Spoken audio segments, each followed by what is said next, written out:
चलिए लेक्चर 7 में स्वागत है। बायोलॉजी का क्लास 10th का हम लोग पढ़ रहे थे मॉर्निंग में मानव पाचन तंत्र, इसको कहते हैं ह्यूमन डाइजेस्टिव सिस्टम।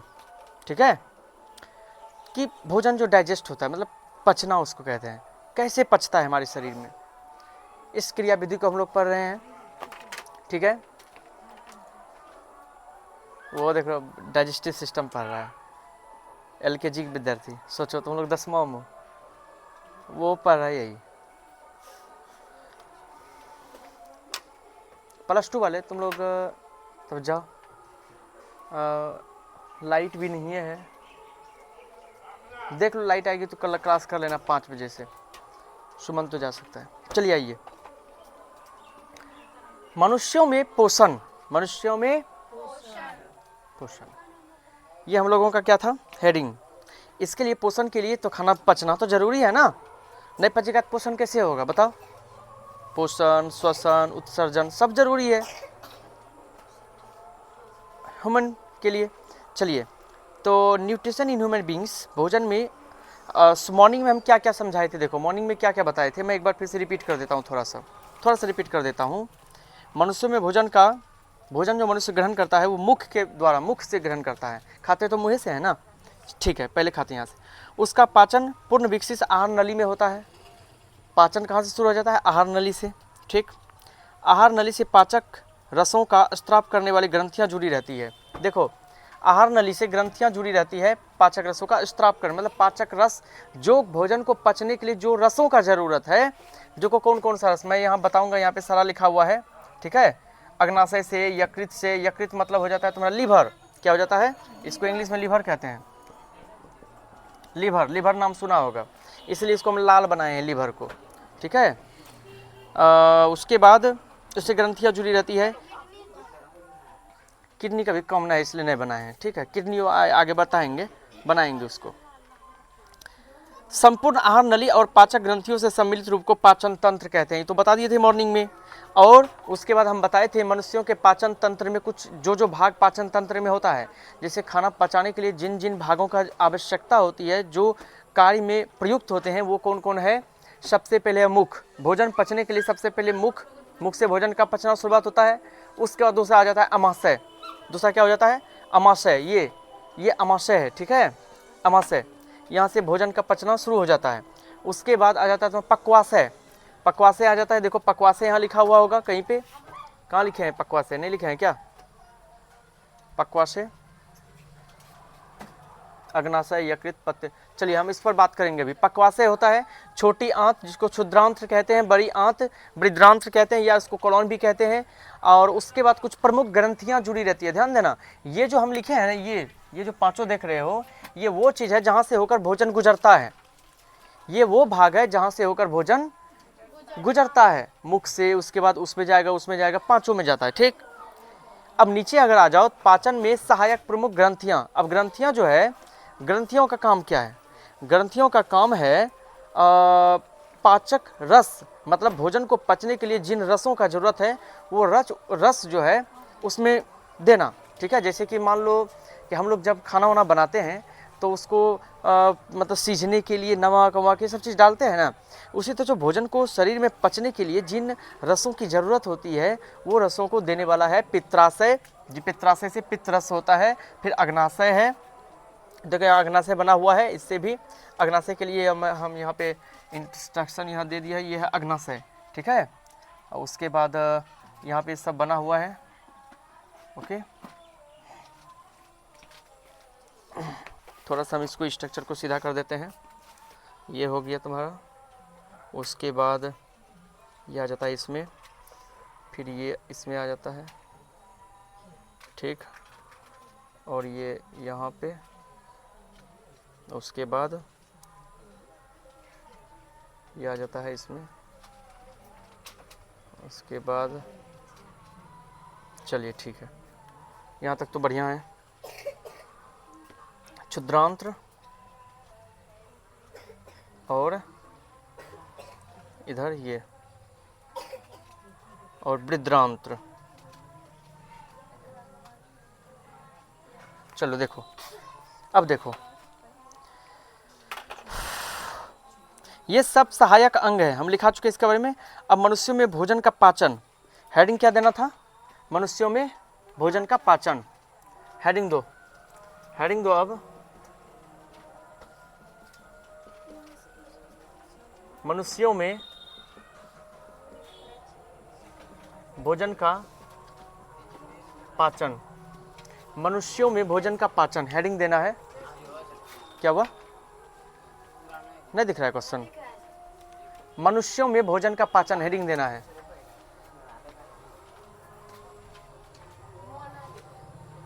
मनुष्यों में भोजन का पाचन, अलो ने यहाँ लिख देते हैं, मनुष्यों में भोजन का पाचन, ये हेडिंग देना है। मनुष्यों में भोजन का पाचन, हेडिंग देना है। Digestion food of food in human, सबसे पहला नंबर लिखना है। इसको इधर हम मिटा देते हैं, इस वजह से तो अच्छा रहने दो, यहीं पे लिखते हैं। सबसे पहला नंबर लिखोगे, नंबर 1 मुख में पाचन। नंबर 1 क्या लिखोगे? यहाँ लिखे, नंबर 1 लिखो मुख में पाचन। अब देखेंगे मुख में पाचन कैसे होता है। मुख में पाचन लिख के डैश देना है, मुख में पाचन कैसे होता है। चलिए,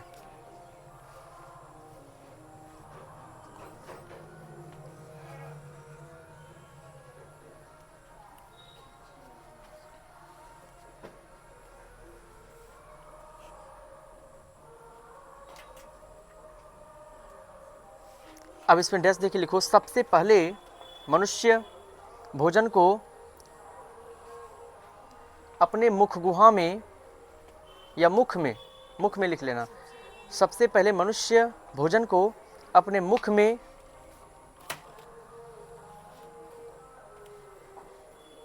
लेकर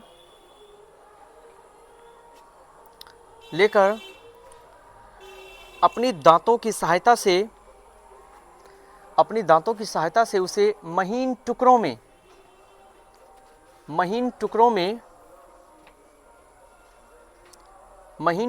तोड़ देता है।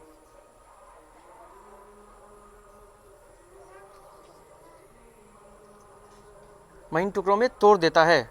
उसी समय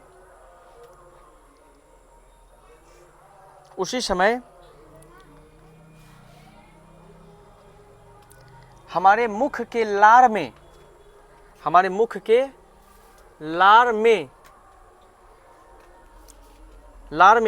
पाया जाने वाला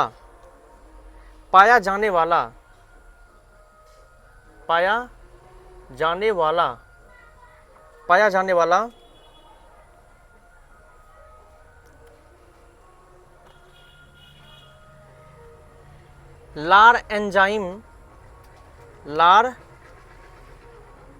एक मिनट, हाँ, पाया जाने वाला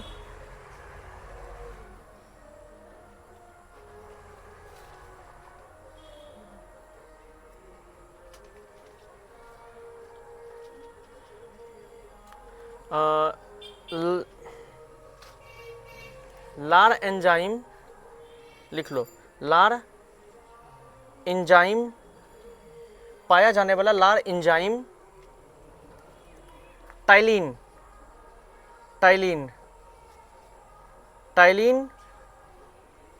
या लार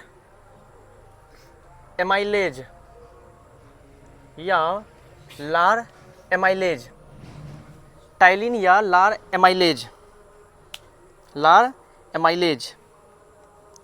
भोजन के कार्बोहाइड्रेट लिखने आता है ना। भोजन के कार्बोहाइड्रेट, इधर देखो, दिखता है इधर नहीं, तब तो इसको मिटाना पड़ेगा मुझे, इसको मिटाना पड़ेगा।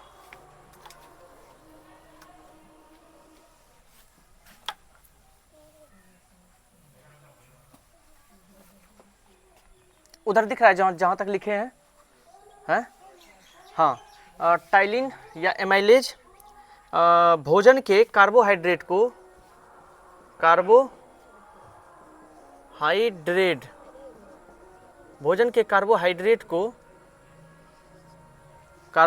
को तोड़ता है। ऐसे भोजन के कार्बोहाइड्रेट को तोड़कर लिखना, तोड़कर, कार्बोहाइड्रेट को तोड़कर, कार्बोहाइड्रेट को तोड़कर, तोड़कर माल्टोज, माल्टोज में बदल देता है, माल्टोज में बदल देता है, माल्टोज में बदल देता है। इसके बाद भोजन अमाशय में चला जाता है। इसके बाद भोजन अमाशय में चला जाता है। कहाँ चला जाता है? अमाशय में। अब नंबर 2 लिखोगे, अमाशय में पाचन।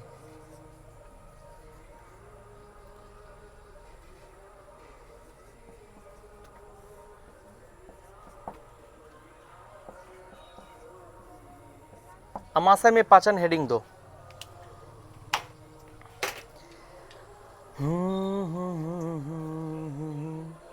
अच्छा, पहले मुख के बारे में एक बार समझा देते हैं। मैं लास्टली जब सारे पॉइंट को लिखा दूंगा तो एक बार पुनः मैं पूरे कंस्ट्रक्शन को समझाऊंगा, लेकिन मुख के बारे में कुछ इंपॉर्टेंट फैक्ट चीज़ें हैं जो ध्यान रखना। और मैं 2-3 बार बोलता हूँ, मैं जो अभी बताने जा रहा हूँ इसको हमेशा ध्यान में रखना। क्यों? क्योंकि ये वो चीज़ है जो तुमको अधिकांश ऑब्जेक्टिव में पूछे जाने का चांस रहता है।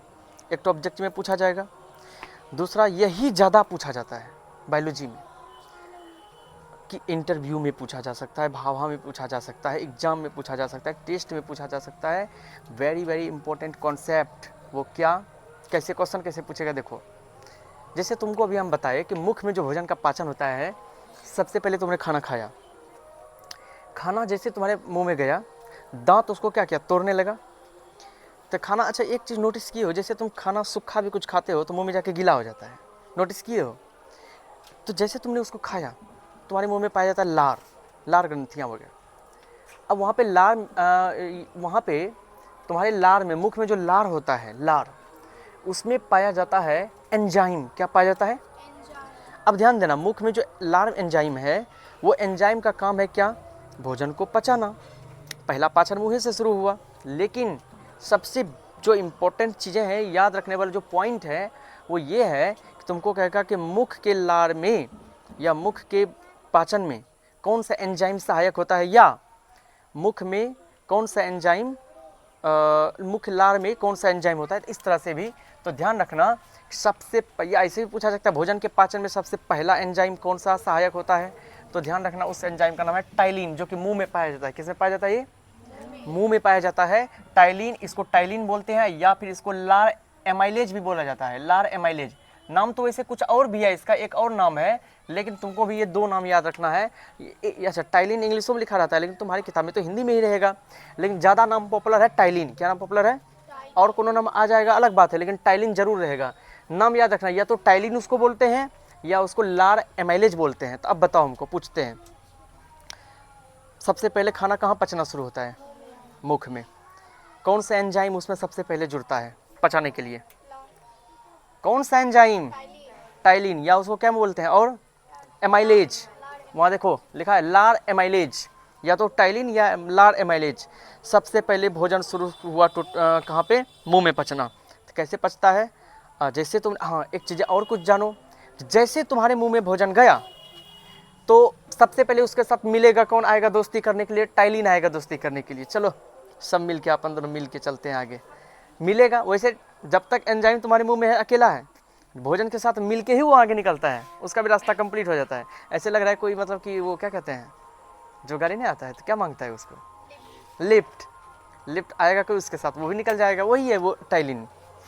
टाइलिन क्या करता है? तब तक बैठे रहेगा तुम्हारे मुंह में जब तक कोई भोजन नहीं आता। आया, उसके साथ दोस्ती किया, निकल गया आगे के लिए।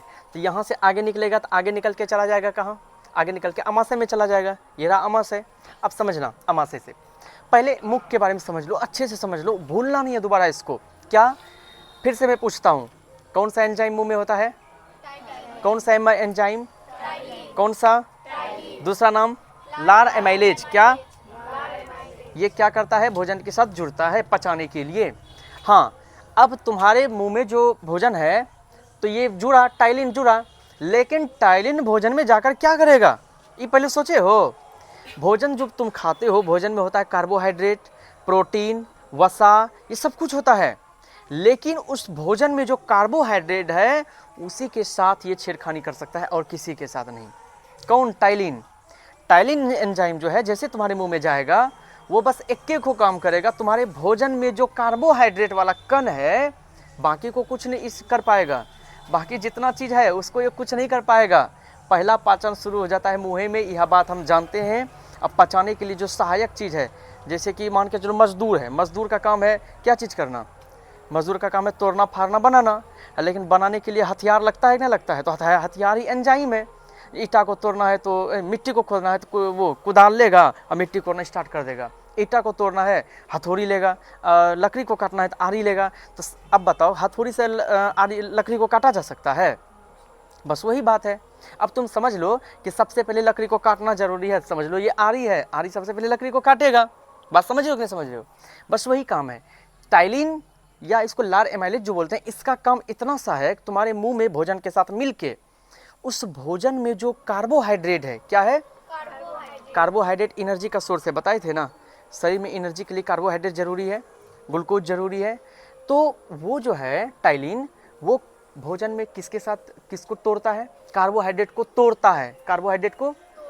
कार्बोहाइड्रेट के साथ पहले जाएगा, भोजन में मिलेगा, भोजन में ढूंढेगा कहाँ है कार्बोहाइड्रेट, मिलेगा कार्बोहाइड्रेट, उसको तोड़ना स्टार्ट कर देगा। एक ले हथौड़ी तोड़ देगा पकड़ के कार्बोहाइड्रेट को। अब कार्बोहाइड्रेट को तोड़ देगा, तोड़कर उसको बदल देता है माल्टोज में। किसमें बदल देता है? ये मत पूछना अभी सर माल्टोज क्या है, मैं आगे इस पर बात करूंगा। बस इतना जान लो कि कार्बोहाइड्रेट को तोड़ के माल्टोज में बदल देता है। किसमें बदल देता है? ठीक है, माल्टोज में बदल दिया। चलिए आइए, अब माल्टोज में बदल गया, इसके बाद अगला प्रोसेस शुरू हो जाता है। भोजन यहाँ से निकल के आ जाता है कहाँ? अब आ जाता है अमाशय में। किस में आ जाता है? तो ध्यान रखना, मुख में पाचन के बाद भोजन चला जाता है अमाशय में। किस में जाता है? अब हम पढ़ेंगे कि अमाशय में भोजन का पाचन कैसे होता है, यही पढ़ेंगे। मैं कुछ प्रश्न पूछ लेता हूँ, बताओ फिर से। सबसे पहले भोजन कहाँ जाता है? मुख में। मुख में भोजन जब जाता है तो सबसे पहले कौन सी उसके साथ एंजाइम कौन सा जुड़ता है? टाइलिन क्या करता है? क्या करता है टाइलिन तुम्हारे भोजन के साथ मिलके? क्या कर? दोस्ती मतलब काम क्या है उसका? भोजन में मौजूद कार्बोहाइड्रेट को तोड़ना। भोजन में कार्बोहाइड्रेट होता है ना, तुमने जो खाना खाया उसमें कार्बोहाइड्रेट है। कार्बोहाइड्रेट को क्या कर? चावल सबसे ज्यादा कार्बोहाइड्रेट है उसमें। चावल खाया, चावल में जो कार्बोहाइड्रेट है उसको कौन तोड़ता है? पूछा जाएगा कि भोजन के कार्बोहाइड्रेट को तोड़ने का काम, खंडन करने का काम कौन करता है, तो क्या बोलोगे? टाइलिन नामक। यही तो मैं पूछ रहा हूं तुमसे, अभी इतने देर से क्या समझा रहे थे? भोजन में कार्बोहाइड्रेट को कौन तोड़ता है? टाइलिन तोड़ता है। तो पहला पाचन शुरू होता है कहाँ से? मुख से। सहायक कौन होता है? पहला एंजाइम टाइलिन, या इसको हम दूसरा नाम बोलते हैं लार एमाइलेज, ठीक है। और इसका काम क्या होता है? इस टाइलिन नामक एंजाइम का क्या काम होता है? कार्बोहाइड्रेट को तोड़कर माल्टोज में बदलना। यहाँ पर हो अच्छा से, कार्बोहाइड्रेट को तोड़कर माल्टोज में बदलना, भूलना नहीं इसको। कार्बोहाइड्रेट को तोड़कर माल्टोज में, किसमें? कौन बदलता है? कार्बोहाइड्रेट को तोड़कर माल्टोज में कौन बदलता है? टाइलिन बदलता है। कौन बदलता है? ठीक है, मैं फिर से पूछूंगा मिटाकर उसको। अब अमाशय, एक एक पार्ट हम चाहते हैं, इस बॉडी पार्ट के एक एक जितना ये सिस्टम है मानव पाचन तंत्र का, इसी क्लास में तुम्हारे दिमाग में सेव हो जाना चाहिए। अभी ही एक भी ऑब्जेक्टिव मिस नहीं होना चाहिए साइंस का, ठीक है। तो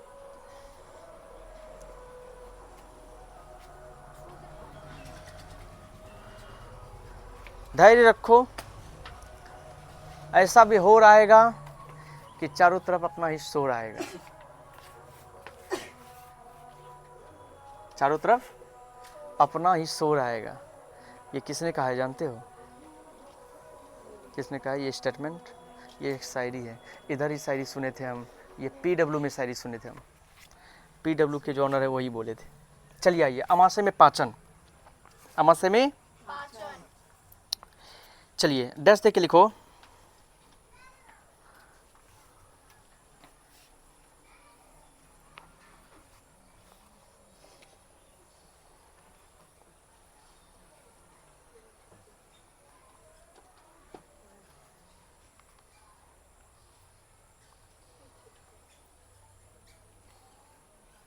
चलो सब लिखो। अमाशय की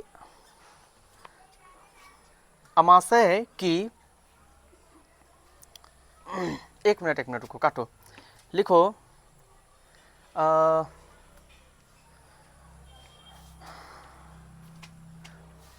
मुख में पाचन के बाद भोजन, मुख में पाचन के बाद भोजन। तुम होमवर्क बना के आया है?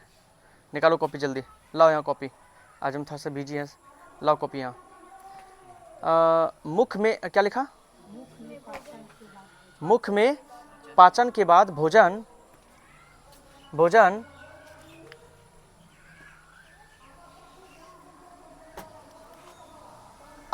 अमाशय, अमाशय में प्रवेश करती है, अमाशय में प्रवेश करती है।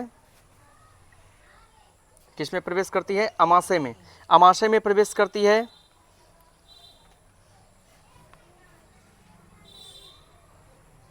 अमाशय में, अब पूर्ण विराम देख लिखना। अमाशय में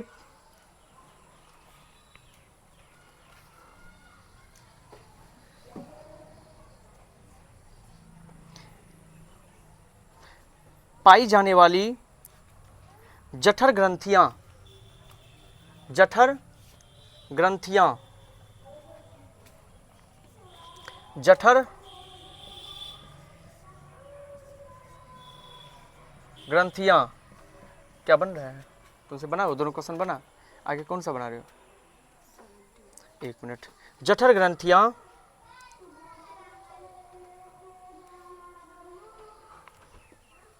जठर ग्रंथियां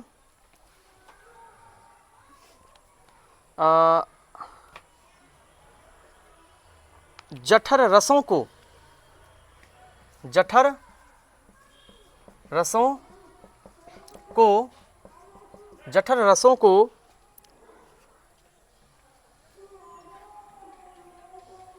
भोजन में मिलाती है,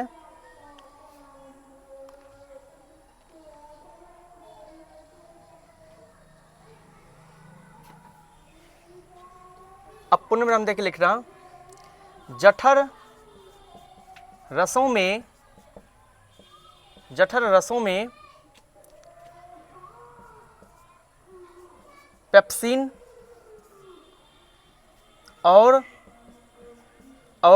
रेनिन, रेनिन, पेप्सिन और रेनिन, जठर रसों में पेप्सिन और रेनिन नामक प्रोटीन पाचक एंजाइम, नामक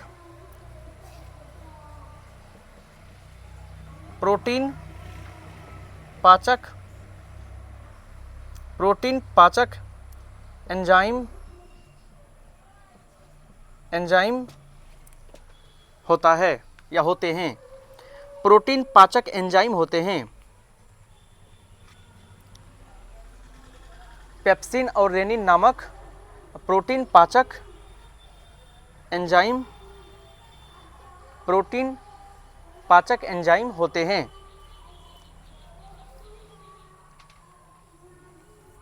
पूर्णविराम। रेनिन एंजाइम, रेनिन एंजाइम,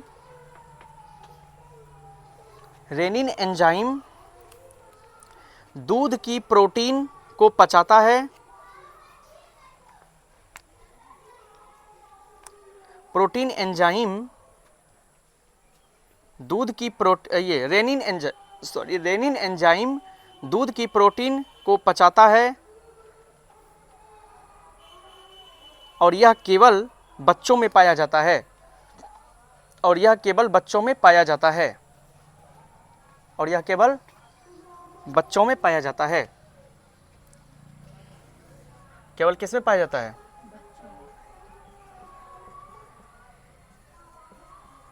केवल बच्चों में पाया जाता है। और ये रेनिन एंजाइम किसको पचाता है? दूध के प्रोटीन को, दूध के प्रोटीन को पचाता है। ठीक, बच्चों में पाया जाता है। जबकि पेप्सिन एंजाइम, पेप्सिन एंजाइम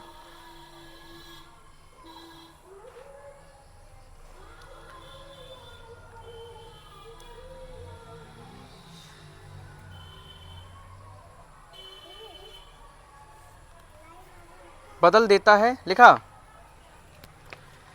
क्या लिखा? हाँ, जबकि पेप्सिन एंजाइम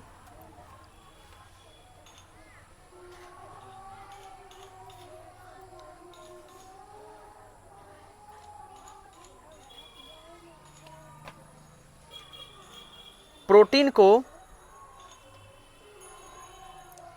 प्रोटीन को प्रोटीन को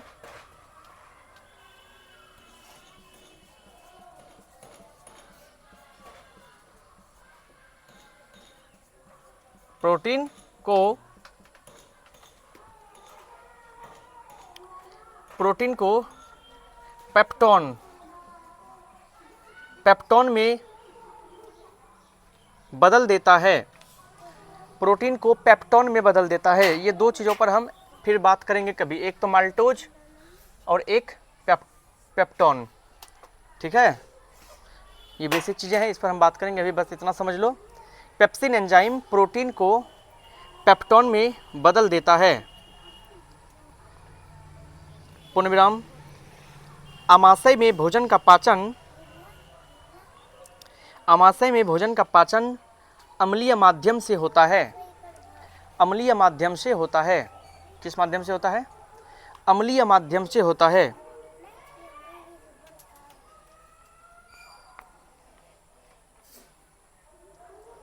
अम्लीय माध्यम से होता है।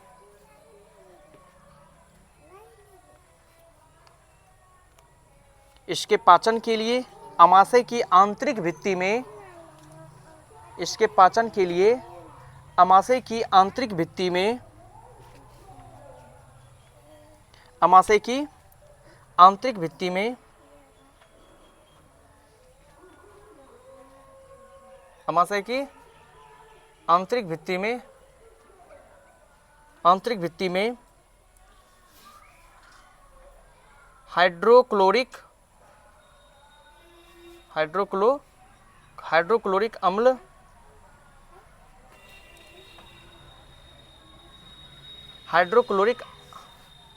हाइड्रोक्लोरिक अम्ल बनता है, जो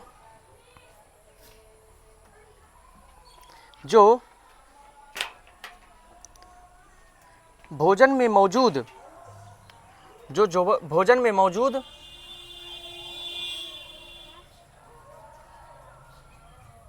जीवाणु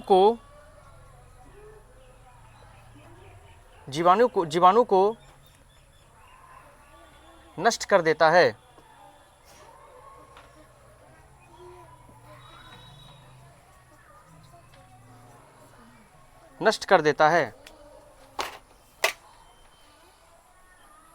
लाइट में फिर से काट लिया ना।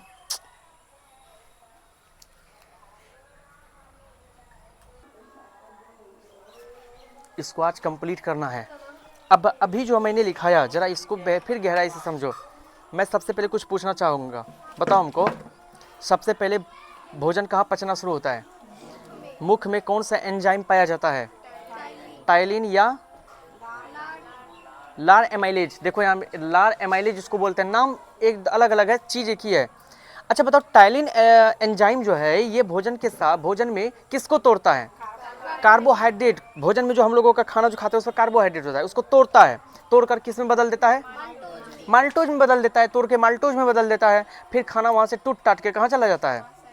अगला मशीन में चला जाता है। सब काम एक एक मशीन नहीं करता है। अगर तुम ध्यान से देखो कि कुछ चीज़ें ऐसी है कि एक एक मशीन नहीं करता है काम, वो काम अलग अलग करता है, ठीक है।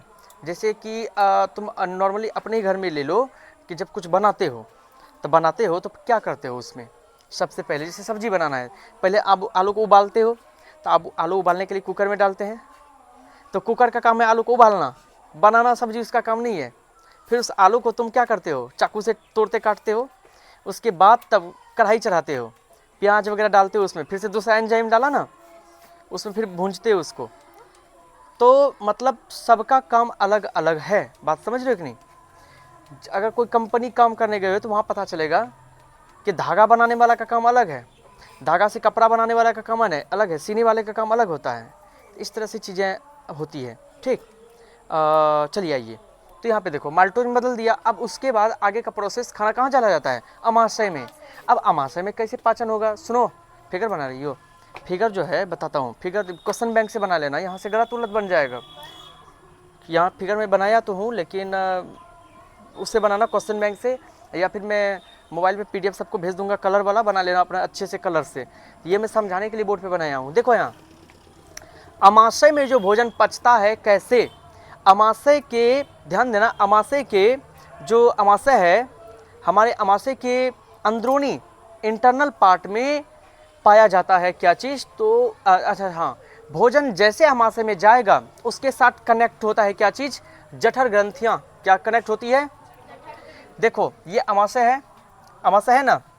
अब इसके साथ इसमें जो है, इसमें जठर ग्रंथियाँ होती है, और जठर ग्रंथियों का काम होता है जठर रसों का, जठर रस को निकालना, जठर रस, ध्यान देना, क्या निकालना, जठर रस, और जठर रस को भोजन में मिलाना। अब ये कौन सा जठर रस सर, बताते हैं। देखो जठर रस जो होता है वो भी एंजाइम ही है। जठर रस क्या है, लेकिन वो दो एंजाइम है, एक एंजाइम पेप्सिन एंजाइम है, दो एंजाइम उसके पास, जठर ग्रंथि में दो एंजाइम पाया जाता है। पहला एंजाइम है तुम्हारा पेप्सिन, पहला एंजाइम कौन सा है, और दूसरा एंजाइम है रेनिन। एकदम सब कुछ छोड़ दो, इसको समझ लो पहले, बहुत इंपॉर्टेंट चीज बता रहे हैं, बहुत इंपॉर्टेंट। देखो हमारे जो है जठर ग्रंथियाँ, ये जठर ग्रंथियाँ जो होती है इसमें अमाशय में, ध्यान देना, तो अमाशय में दो प्रकार के एंजाइम होते हैं, एंजाइम तो एंजाइम या एंजाइम बोल सकते हैं।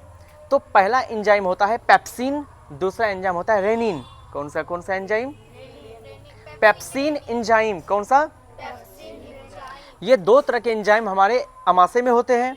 भोजन आया अमाशय में, और अमाशय में जो दो तरह के हमारे मतलब कि हमारे अमाशय में जो जठर ग्रंथियां हैं, उस जठर ग्रंथियों में दो तरह के होते हैं एंजाइम, पेप्सिन रेनिन। बोलो फिर से, रिपीट, पेप्सिन क्या है, ये एंजाइम, ये क्या है, ये एंजाइम है।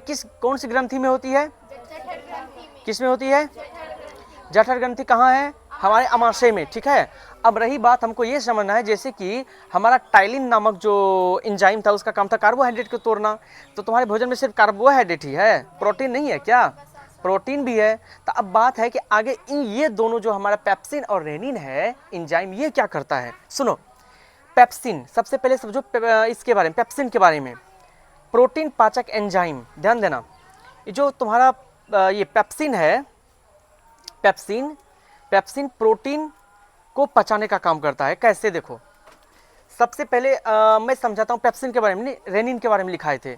रेनिन जो है ये एंजाइम सिर्फ बच्चों में पाया जाता है। किस में पाया जाता है, क्यों पाया जाता है बच्चों में, क्योंकि दूध को पचाता नहीं, दूध में जो मौजूद प्रोटीन है, दूध में क्या है, उस दूध में मौजूद प्रोटीन जो है केवल बच्चों में होता है ये रेनिन, क्योंकि हमारे दूध में जो प्रोटीन होता है ना, उस प्रोटीन को पचाने का काम करता है रेनिन। कौन करता है, अब ये बच्चों में इसलिए होता है क्योंकि बच्चे जो छोटे होते हैं, नन्हे बच्चे होते हैं, उनको सबसे ज़्यादा जरूरी होता है उस समय दूध का, क्योंकि पहले वो दूध ही पीता है ज़्यादातर।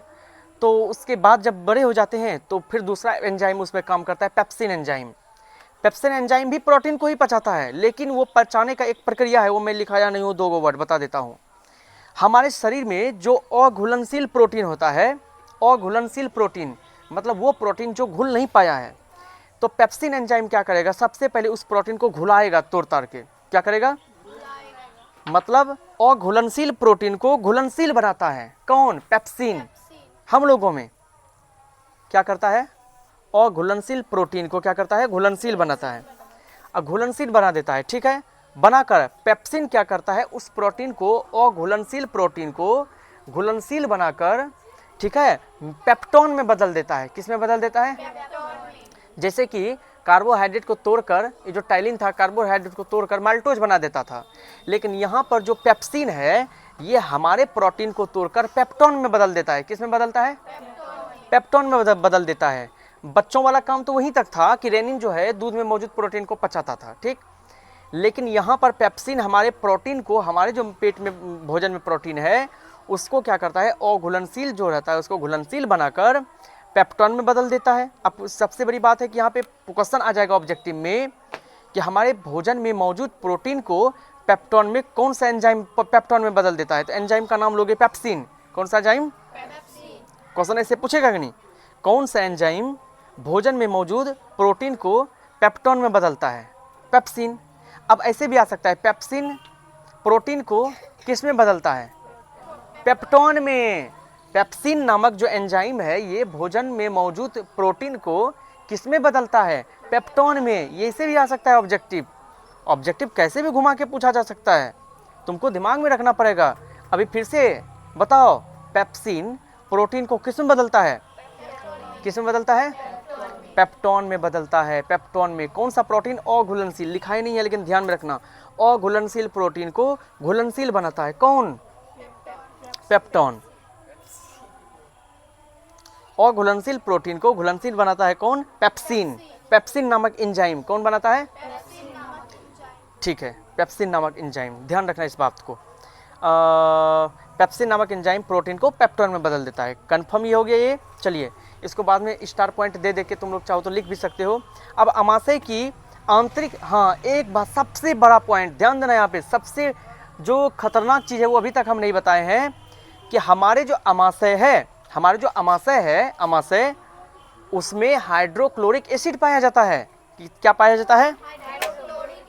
जिसकी चर्चा मैंने अभी तक नहीं किया था। Hydrochloric acid. कौन सा एसिड? ये देखो, ये हमारा क्या है? अमाशय है। अमाशय में यहाँ तक एसिड भरा होता है। क्या भरा होता है?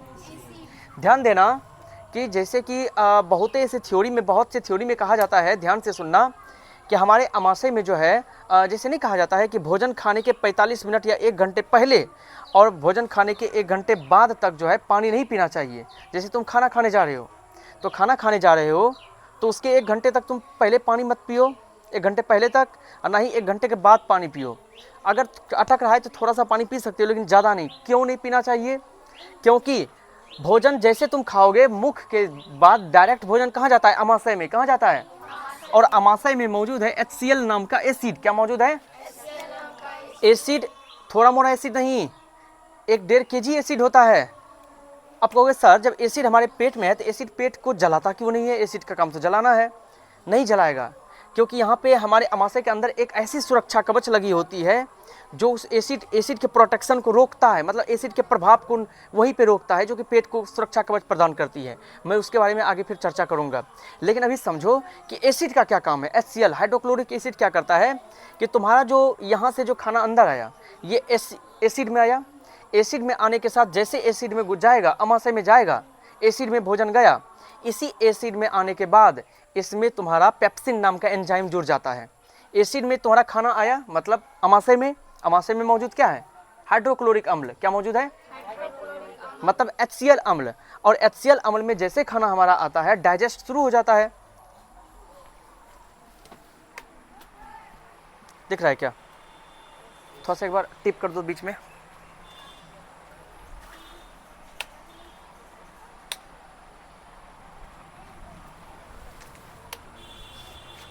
हाँ ध्यान देना। तो हमारे पेट में अमाशय में कौन सा अम्ल पाया? हाँ ऐसे भी ऑब्जेक्टिव पूछा गया है। अमाशय में पेट में हमारे जो अमाशय है, अमाशय में पाचन तंत्र के अमाशय में कौन सा अम्ल पाया जाता है? HCl अम्ल पाया जाता है। HCl अम्ल में जब भोजन जाता है तो उसके साथ कौन सा एंजाइम जुड़ता है? Pepsin enzyme. कौन सा एंजाइम? हाँ यहाँ पर जैसे भोजन तुमने खाया, यहाँ पे भोजन खाया, अब ये भोजन ऐसे ऐसे आ रहा है, अमाशय में आया, अमाशय में जैसे आएगा ये आया। अब यहाँ पे क्या होगा, जैसे आने के आएगा तो इस पर तुम्हारा जो है इस पर पेप्सिन नाम का एंजाइम जुड़ेगा। पेप्सिन नाम का एंजाइम जुड़ने के बाद क्या करेगा? इसको ब्रेक डाउन करना शुरू कर देगा, मतलब इसको तोड़ना शुरू कर देगा। तोड़ने के बाद क्या करता है? डाइजेस्टिव। यही तो डाइजेस्ट का सिस्टम है, भोजन को पचना। इसीलिए खाना जैसे तुम खाए हो, अब सर पानी क्यों नहीं पी सकते हम? अरे तुम अभी तुरंत खाना तुम्हारा आया है ना, इसमें पहले से क्या मौजूद है? अम्ल। तुम पानी पियोगे तो अम्ल जो है जब, अच्छा एक बात बताओ, दूध अगर प्योर दूध है और उसमें तुम पानी मिला दो तो कौन सा ज़्यादा वैल्यूबल होगा? प्योर दूध। अब पानी मिला दोगे तो वैल्यू रहेगा उसका? नहीं ना रहेगा। बात वही है। 1 लीटर पानी, 1 लीटर दूध इधर ले लिए, इधर भी 1 लीटर दिए, लेकिन उसमें आधा पानी मिला हुआ है। ज़्यादा किसका लैक्टोमीटर किस में आएगा? इसमें, क्योंकि ये ओरिजिनल दूध है, ये डुप्लीकेट है। तो उसी तरह से जब तक ओरिजिनल एसिड जो है वो तुम्हारे खाना को अच्छे से पचाएगा, क्योंकि उसमें प्रभाव बहुत ज़्यादा होता है। हमारे अमाशय में जब एसिड रहता है ना, तो जब वो प्योर एसिड नहीं, जब तक वो फॉर्मेशन एसिड रहता है तो वो एसिड खाना को अच्छे से पचाने का काम करेगा। अब तुम एसिड है और तुम उसमें डाल दिया क्या चीज़, पानी, तो एसिड और पानी मिल गया, डाइल्यूट हो गया। डाइल्यूट होने के बाद उसका प्रभाव वैसा नहीं होगा जैसा होना चाहिए। इसका मतलब यही कारण है गैस वैस, अनपच, मतलब खाना अच्छे से नहीं पचना, बेकार में खाना वेस्ट हो जाना। तुमने खाया तो सही, काजू किशमिश जो भी खाया, लेकिन वो तुम्हारे शरीर जब पचा ही नहीं तो लगा क्या, खाने से क्या फ़ायदा। ये मत समझो तुम चिकन उकन सब कुछ खा लिया तुम्हारे शरीर में लग जाएगा, वो तब तक नहीं लगेगा जब तक वो अच्छे से पचेगा नहीं। अब पचने दोगे तब ना पचेगा। तो ध्यान रखना, खाना अगर पानी अगर पीना है 1 घंटा पहले पी लो। 1 घंटा खाना खा रहे हो, 1-2 घंटा पहले पानी पी लो। खाना खाने से 45 मिनट या 1 घंटा पहले के बीच में या खाना खाने के 1 घंटा बाद तक पानी बिल्कुल मत पीना। अच्छा, इसका क्या प्रोसेस है सर, 1 घंटा बाद तक पानी क्यों नहीं पिएंगे? इसलिए क्योंकि वो खाना लगभग 1 घंटा इसमें रहता है। 1 घंटा जब इसमें खाना रहेगा तो 1 घंटा के बाद ये चला जाएगा छोटी आंत में। किस में चला जाएगा? अब तुम पानी जितना पीना है पियो, कोई दिक्कत नहीं, क्योंकि पानी इसमें आएगा। अब वो पानी जब तक ये खाना तुम्हारा डाइजेस्ट होगा तब तक वो पानी जो है तुम्हारा मूत्राशय के द्वारा पानी निकल जाएगा, और प्लस में एसिड हमारा फ्रेश रहेगा। और अगर पानी इसमें मिलेगा भी तो वो बाद में धीरे धीरे जो है एंजाइम के थ्रू वो एसिड अपना फिर से प्रारूप अपना आ जाता है उसमें, और वो पानी तुम्हारा जो है वो और सारा इसका प्रोसेस है जो कि पानी जिसके थ्रू तुम्हारा फिर यूरिन में चेंज हो जाता है, निकल जाता है। ठीक है, ये चीज़ें समझ में आई सबको? अब समझ में आया पानी क्यों नहीं पीना चाहिए। हमारे अमाशय में कौन सा एसिड पाया जाता है? HCl acid. क्या करता है? वो भोजन को ब्रेक डाउन करता है, डाइजेस्ट करता है। ठीक है, अब तुम डाइजेस्ट अच्छे से होने देना। खाना खाने के बाद पानी तुरंत मत पीना। ठीक है, पियोगे तो कोई हानि तो नहीं होगा, लेकिन खाना तुम्हारा पचेगा ही नहीं। हानि तो वही सबसे बड़ी चीज़ है। चलिए आइए आगे, हम लोग को लिखना है। हाँ, ये बता दिए सर। हाँ, एक बात और, हाइड्रोक्लोरिक एसिड एक काम और करता है। जैसे ऑब्जेक्टिव में पूछेगा हमारे खाना में, भोजन में मौजूद जीवाणु को मारने का काम कौन करता है? तो हाइड्रोक्लोरिक एसिड अम्ल, HCl अम्ल जो है तुम्हारे भोजन में जो मतलब जीवाणु आ गया, मान के चलो कुछ भी खाना खा रहे हो, जैसे हम लोग खाना खाते हैं तो कुछ उसमें जीवाणु आ गया या कुछ गलत सी चीज़ें आ गया, तो उसको मारने का काम करेगा कौन? तो यही एसिड। तो भगवान ने जो इस ऑर्गन सिस्टम को बनाया है ऐसे नहीं बनाया है। सोचो जरा, तो ये नाक है तुम्हारा, ध्यान से, जब श्वसन अंग में आएंगे तो हम बताएंगे तुमको। नाक है, इस बहुत ज़्यादा धूलकण होता है। धूलकण जो है तो सांस में जाएगा, फेफड़ा क्यों नहीं खराब होता है? क्योंकि वहाँ तक वो जाता ही नहीं धूलकण, जबकि कोई जाली वाली नहीं लगी है यहाँ पे। सोचे हो कभी? नहीं। तो उसका भी नियम है, बताएंगे क्या होता है। जब श्वसन अंग में आएंगे, श्वसन तंत्र में आएंगे ना, तब बताएंगे। अभी तो हम पाचन तंत्र में हैं, तो खाने के बारे में ना जानोगे। ये चीज़ें समझ में आई? नंबर 2 हो चुका है। अब खाना अगला प्रोसेस में जाएगा।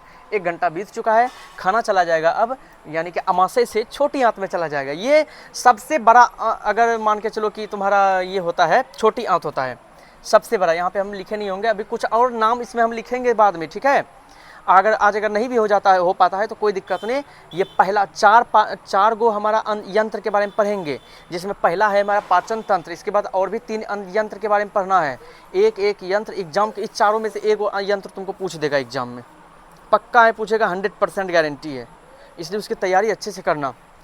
तो हाँ, सबसे बड़ा हमारा जो होता है ये छोटी आंत होता है, यानी सबसे ज़्यादा खाना अगर सबसे ज़्यादा टाइम तक कहीं रहता है ना, छोटी आंत में रहता है। किस में रहता है? देखते हो कितना घुमावदार है। अब यहाँ पे खाना जैसे इसमें आएगा, इधर से घूमेगा, इसे घूमेगा, इसे घूमेगा। ये देखो यहाँ पे इसके साथ अंदर से ये देखो वाइट पाइप जुड़ा हुआ है ना, ये जो वाइट दिख रहा है, मतलब ये जो अमाशय है, अमाशय को हमने वाइट रहने दिया है, कलर नहीं किया है, तो वो अंदर ही अंदर चला जाता है। किसमें? छोटी आंत में। छोटी आंत में ऐसे ऐसे ऐसे ऐसे ऐसे ऐसे ऐसे ऐसे इतना घूमेगा। जैसे अगर तुम मार्केट गया होगा तो बकरी को जो काटने वाला होता है कसाई, वो क्या करता है? वो लंबा सा पाइप निकालता है, देखे हो है? वो है तुम्हारा मतलब कि छोटी आंत, उसी में भोजन उसका बिल्कुल जाता है डाइजेस्ट होने के लिए। अब फिर मोटा वाला भी होता है, उसको कहते हैं बड़ी आंत कहते हैं। ठीक, तो बेकार की चीज़ें हैं वो सब। चलिए हम लोग आते हैं यहाँ पे। तो अमाशय में पाचन को समझ लिया। कोई इसमें डाउट क्या हम पूछ सकते हैं तुम्हें? अमाशय में कौन सा एंजाइम पाया जाता है? पेप्सिन और रेनिन। कौन सा? मुख में कौन सा एंजाइम? कौन सा एंजाइम मुख में? टाइलिन या लार एमाइलेज या लार एमाइलेज, इसको टाइलिन बोलते हैं या लार एमाइलेज। वो क्या करता है? कार्बोहाइड्रेट को तोड़ता है। अमाशय में कौन सा एसिड कौन सा एंजाइम पाया जाता है? पेप्सिन और रेनिन। रेनिन क्या होता है? बच्चों में होता है, दूध के प्रोटीन को पचाता है। अच्छा, अमाशय में जो दोनों हमारा एंजाइम है, पेप्सिन और रेनिन, दोनों का काम प्रोटीन को ही पचाना है। लेकिन रेनिन बच्चों के दूध बच्चों में होता है, जो कि उसके पीने वाले दूध को, उसमें मौजूद प्रोटीन को पचाता है। और जो तुम्हारा पेप्सिन है वो हम लोगों में होता है, जो कि हमारे प्रोटीन को पचाता है। कैसे पचाता है? हमारा प्रोटीन को वो ब्रेक डाउन कैसे करता है? देखो, सबसे पहली बात ये भी ध्यान रखना कि पेप्सिन नाम का एंजाइम जो जुड़ता है हमारे भोजन में, हमारे भोजन के साथ, प्रोटीन के साथ, जो उसको ब्रेक डाउन करता है वो अमाशय में करता है। जबकि अमाशय में पहले से हाइड्रोक्लोरिक अम्ल है, तो भोजन डायरेक्ट चला जाता है, अम्ल में डूबता है भोजन। अम्ल में जब डूबता है तो डूबने के बाद उसमें जुड़ता है पेप्सिन नाम का एंजाइम। अब पेप्सिन नाम का एंजाइम जुड़ता है तो सबसे पहले वो क्या करता है? प्रोटीन को पेप्टोन में बदल देता है। किस में बदल देता है? पेप्टोन में बदल देता है। इस बात को ध्यान रखना, मतलब वहाँ से ब्रेक डाउन करके उसको पेप्टोन में बदलता है। ठीक है? प्रोटीन पाचक एंजाइम कहते हैं उसको। पेप्सिन क्या है? प्रोटीन पाचक एंजाइम। प्रोटीन पाचक एंजाइम मतलब प्रोटीन, मतलब तो प्रोटीन को पचाने वाले को प्रोटीन ना कहोगे, प्रोटीन को पचाने वाले को प्रोटीन पाचक एंजाइम बोलेंगे। एंजाइम तो ये है ही। अब पाचक इसलिए कहते हैं क्योंकि पचाने वाला एंजाइम है। अब प्रोटीन क्यों? क्योंकि प्रोटीन क्यों ही पचाता है, कार्बोहाइड्रेट को थोड़ी पचा रहा है ये, इसलिए इसको नाम दिया गया प्रोटीन पाचक एंजाइम। पेप्सिन है वो भी प्रोटीन पाचक एंजाइम ही है। ठीक है, दोनों। लेकिन वो बच्चों में, ये बड़ों में पाया जाता है। ये बातें समझ में आ गई होगी, मैंने फिर से एक बार रिपीट कर दिया। बेसिकली हमको लगता है अब अच्छे से समझ गया होगा। मैं आगे बढ़ने का प्रयास करता हूँ अब। चलिए, नंबर 3, टाइम बताना। 5। ये आज कंप्लीट नहीं हो पाएगा, जबकि मुझे कम से कम आधा घंटा से भी ऊपर चाहिए। तो हमको लगता है ये फिगर अगर मिटा देंगे दोबारा फिगर बन नहीं पाएगा, और कोशिश करते हैं आज नहीं मिटाने का। आज अगर नहीं मिटाते हैं तो कल सुबह में भी 5 बजे वाला बैच में नहीं मिटाएंगे, उधर पढ़ा देंगे, क्या दिक्कत है? 6 बजे वाला में भी उधर ही पढ़ा देंगे। तो तुम लोग फिर आओगे 7-8 बजे, तो इसको रहने देंगे, हम मिटाएंगे नहीं इसको। अगला क्लास में भी यही। समझ में आया? लेकिन ये अभी तक कंप्लीट नहीं हुआ है, थोड़ा सा चिंता तो हो रही है, करें क्या आखिर। ज़्यादा समझाना पड़ता है तो इसलिए भी, नहीं तो लिखाने का तो कब का लिखा गए होते। चलिए, तीसरा लिखोगे क्या? लेकिन तीसरा लंबा है, टाइम बहुत ज़्यादा लग जाएगा, रहने दो। इससे अच्छा नहीं पढ़ें तो बेहतर है। पढ़ेंगे तो अच्छे से पढ़ेंगे, खाली लिखाने से नहीं होगा, समझना है। हाँ, बन गया, उसको पन्नी में करो ना।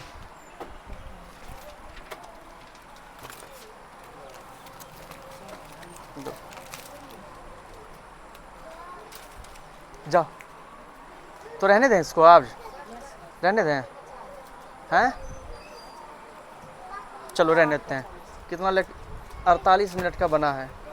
कितना समय सही में हुआ है? 6 बजने वाला है, रहने दो तब।